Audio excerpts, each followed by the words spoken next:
Welcome to the lecture number 29. Let us continue our discussion on fluorescence anisotropy, and till date what we have done is to find out what will be the time dependence of the intensity of fluorescence when collected in the parallel direction. That means I parallel as a function of t, that we have seen in the last class. Let us write it once again.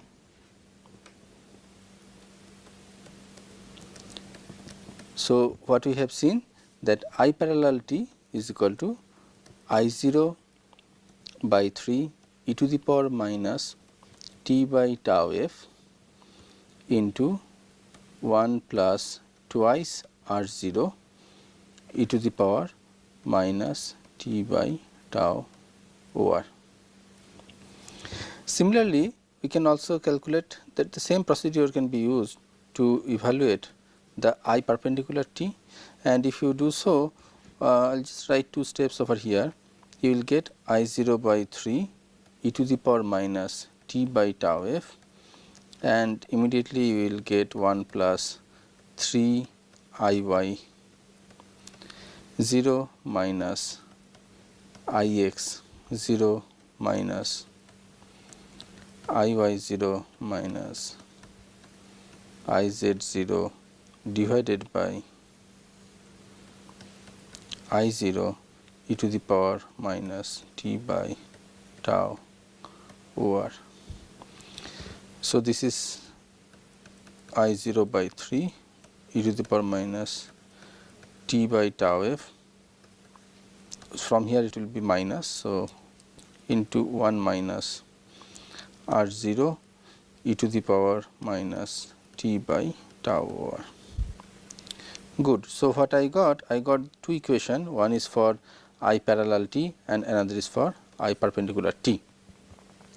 Now, I can immediately write the form of R t, right. This is my anisotropy, which is also time dependent.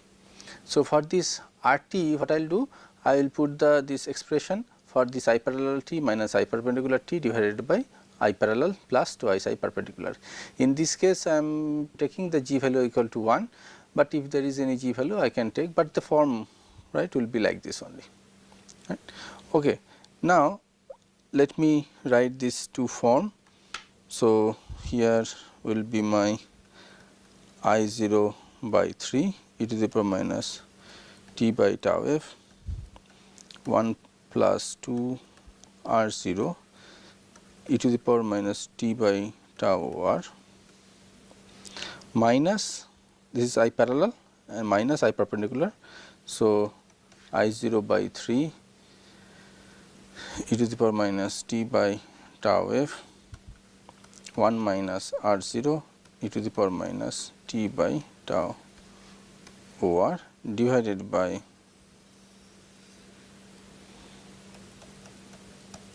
this is straightforward, nothing special.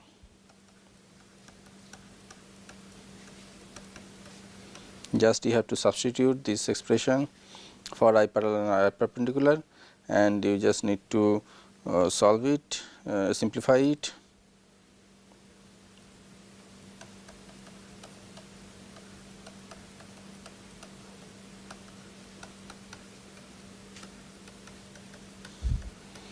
And this looks big, but if you simplify, and which you can do later, what you will going to see is a very simple form of this, which is nothing but r 0 into e to the power minus t by tau over.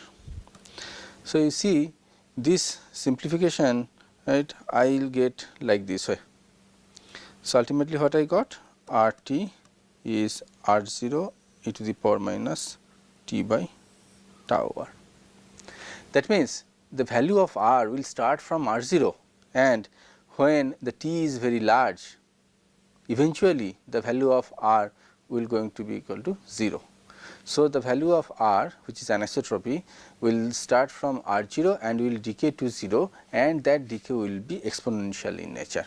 You see here, I have this e to the power thing over here, e to the power. So, if I now plot RT as a function of t, so this will be R0 and it will be something like this, right. So, this will be something like this, and the corresponding time constant, right. So, you fit it with e to the power minus t by tau over. So, you will get this orientational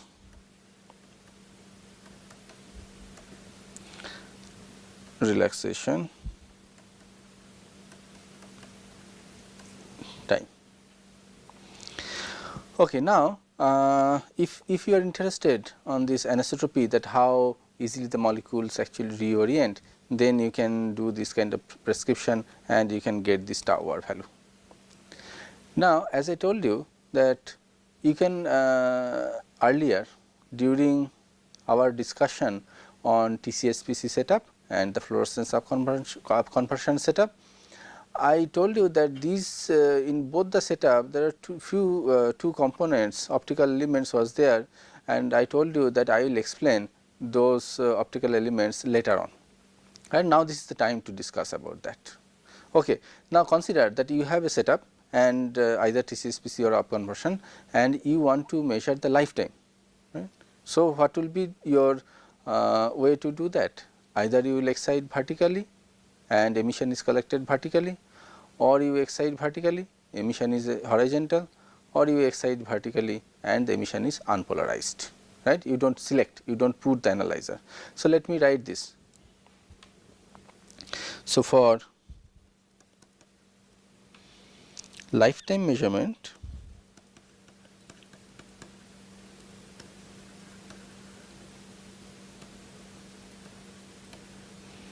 I could have three different situations. Like here I want to measure tau f, not tau r, right. Please note that. So, the three cases, case 1, I have vertical excitation and vertical emission. This is nothing but I parallel T, I already showed you, right. I can have vertical excitation, horizontal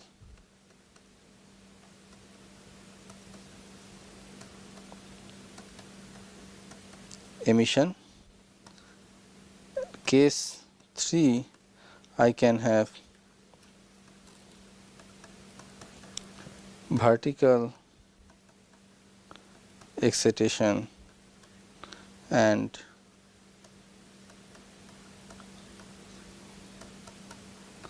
unpolarized emission. In the first case, you already have seen. What is the first case? This is nothing but I parallel T. So, I can simply write the expression of I parallel T over here for the case 1. For the second one, this is nothing but I perpendicular T. So, let me write the expression, and for the third one I have not derived, but it can be derived without any problem, and let me also write that expression, right. So, here this is nothing but I parallel T, which is equal to I0 by 3 e to the power minus t by tau f to 1 plus 2 R0 e to the power minus t by tau r. This one is nothing but I perpendicular T. So, this is I0 by 3 e to the power minus t by tau f to 1 minus R0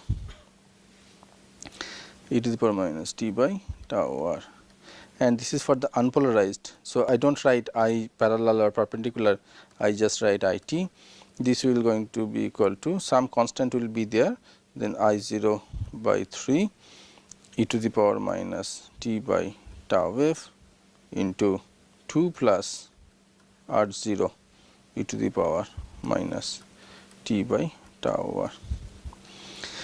Now, you see in all these three cases, right, these three cases are possible case.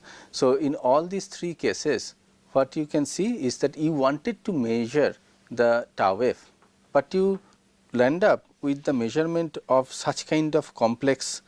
See here tau f is present, here you have this tau f, here you have this tau r, here you have this tau f, here you have the tau r, and here also this tau f and this tau r. But you wanted to measure only the tau f, end up with measuring a mixture of tau f and tau r, and you will never get the fluorescence lifetime, that is defined as the tau f. But what is the prescription now for the measurement of fluorescence lifetime alone? So, that we are going to discuss now. Now, let me consider that these two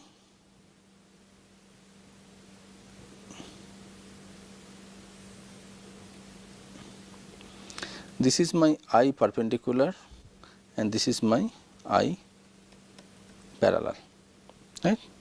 I can consider it like that way, right, here, and better I write the electric field instead of intensity, which is the square of this intensity electric field. So, I write this E parallel equal to square root of I parallel and E perpendicular is equal to square root of I perpendicular. So, right now what we are doing in other cases, either I was measuring this I parallel t or I was measuring this I perpendicular t or I was measuring everything, right, that was the thing what I said. But is it possible that I measure something between I parallel and I perpendicular? Why not? Because you remember that when I used my, let us say this is my sample cell and you are exciting your sample like this way and emission is getting collected at the right angle and you had your polarizer over here. Now, when the polarizer is oriented like this way, I assume that this is I parallel. When I rotate this polarizer in like this way, this is I perpendicular, right, this is I parallel because this is like this and this is I perpendicular, and if I rotate the polarizer like this way, then it will make some angle theta, is not parallel not perpendicular. So, it is will make some angle, let us say theta, from the vertical excitation, right, from the parallel component. So, from here if this is this axis, then this may be theta, right. That is what I will going to draw over here. So, now if you collect the emission, then this emission will be collected at that particular angle theta. So, that is what I am going to write. Let us assume that you put your that analyzer in such a way that the light having such kind of polarization is only passing through, right, this analyzer. So, let me extend it over here. So, this is the position of my analyzer, this analyzer orientation.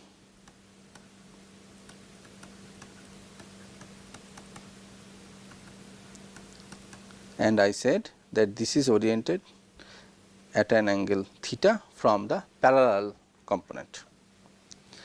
Now, I can simply do some trigonometry over here. So, the component of E parallel which will projected on this angle theta, I can calculate it. I will just write draw a normal over here, right. If this is E parallel, then this will be E parallel cos theta. So, this will be my E parallel cosine theta, and if this is E perpendicular, then I will normal. So, then this part, so from here to here, this part will be E perpendicular sin theta. So, let me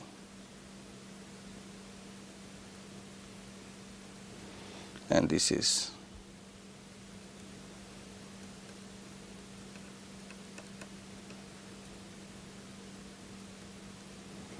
right.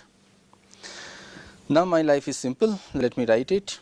So, I just simply write over here, if it is E parallel sin theta, that means the intensity is the square of that. When it is E parallel cos theta, then the intensity is just square of that. So, now I can write it like this way. You see, I is a function of t, right? No, I is not only function of t, it is also a function of theta now.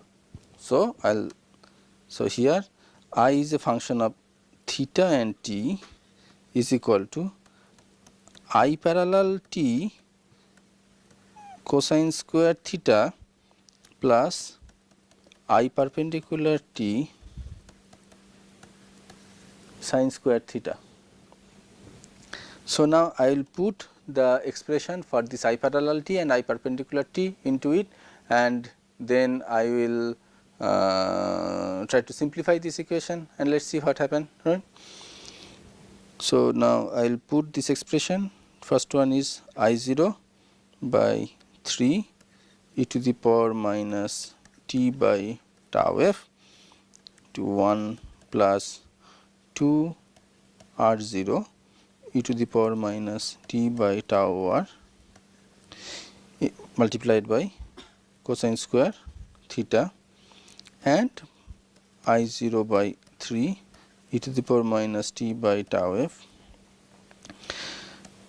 here 1 minus r0 e to the power minus t by tau r to sin square theta. This will be equal to I0 by 3 e to the power minus t by tau f. I will take this common and then I will write it once again.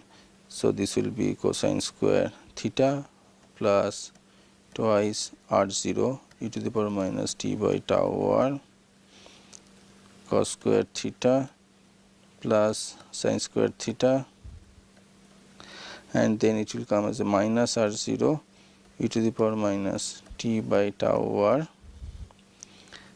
and sin square theta. So, I can rewrite this as I0 by 3 e to the power minus, this is important, very important thing I am doing now.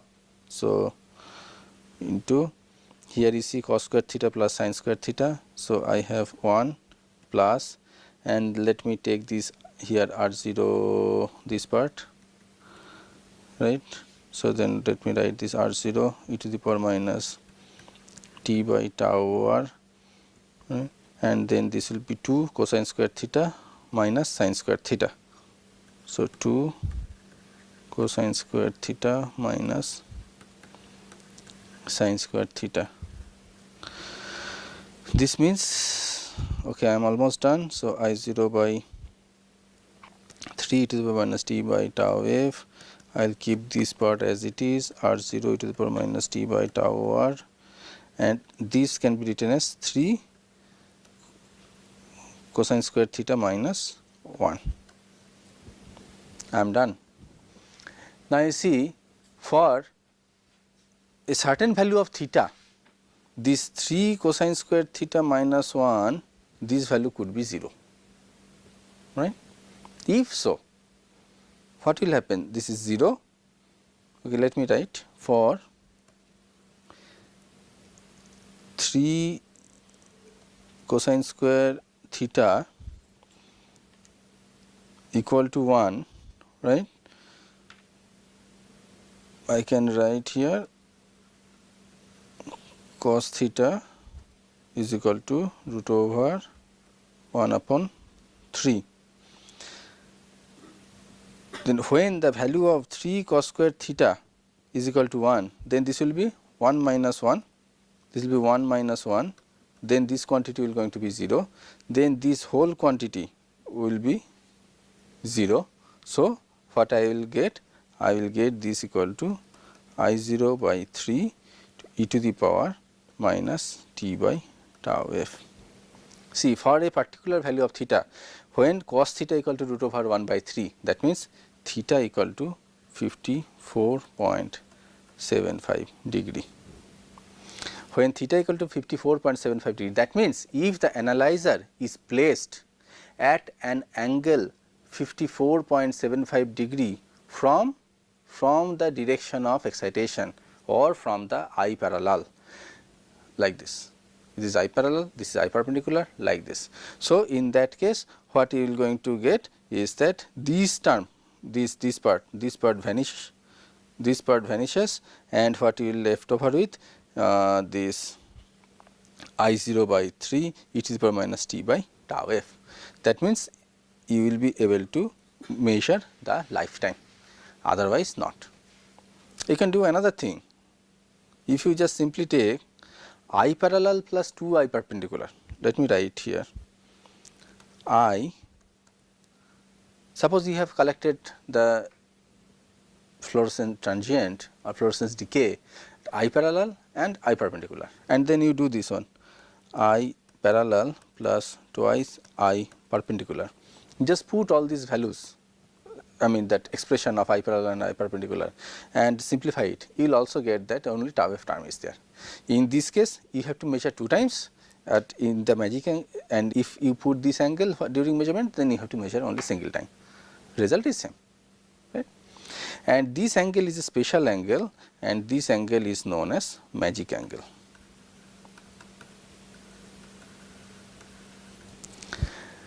So, now you understand the role of those things I have drawn in TCSPC setup and upconversion setup. Those are the polarizer or analyzer. You have to set the analyzer at the magic angle, then only you will get the correct lifetime. Now, here one point I should tell you that suppose the lifetime, but sometime you will see that people are measuring without that magic angle polarization. That means everything is wrong, or under some condition that the lifetime measured without analyzer, without magic angle polarization is okay.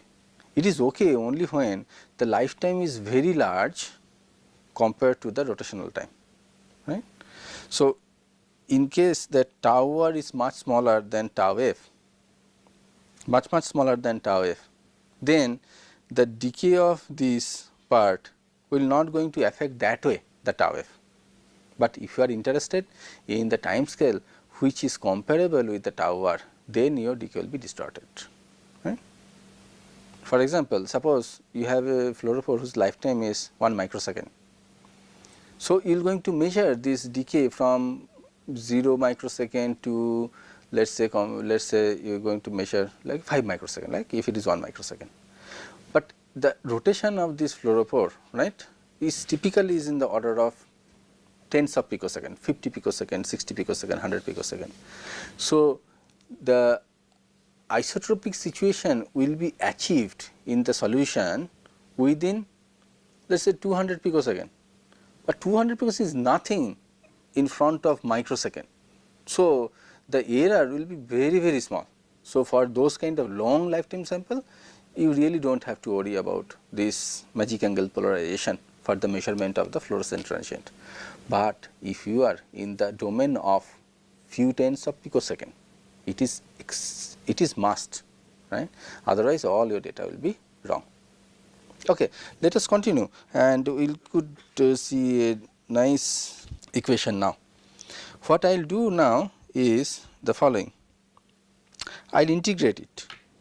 What I will integrate? Integration 0 to infinity I parallel t dt. I will do that, I will do this integration.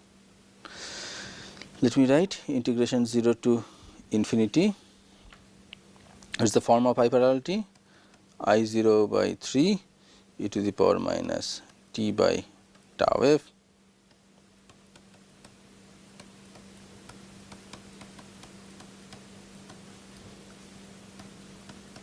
right. So, this integration 0 to infinity I parallel t dt, this is nothing but the steady state I parallel. So, I just termed it as I parallel steady state, right. So, it is integration over all the time. This I parallelity is changing with time, but this is just I have integrated it. So, if you evaluate this integral, what you will get? You will get such kind of form. Let me write without evaluating, which you can check later on if you want, otherwise take my word. I 0 by 3 tau f e to the power minus t by tau f, that limit 0 infinity minus 2 I 0 r 0 by 3 into 1 divided by 1 by, so it is little lengthy, plus 1 over tau r into e to the power minus 1 over tau f plus 1 over tau r, and here the limit is again 0 to infinity.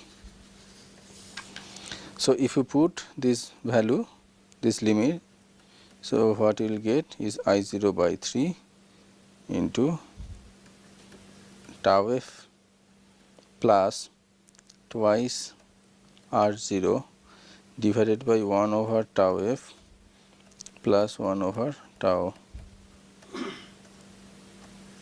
r. So, you will get I parallel steady state as this. Now, similarly, I can also calculate this I perpendicular steady state. So, this I perpendicular steady state similarly, right, similarly we will do is you will get as I 0 by 3 to tau f minus r 0 divided by 1 over tau f plus 1 over tau r, and r, which is steady state, you can measure. I already told you how to measure it, this r, right, which is nothing but I parallel steady state minus I perpendicular steady state divided by I parallel steady state plus 2 I perpendicular steady state.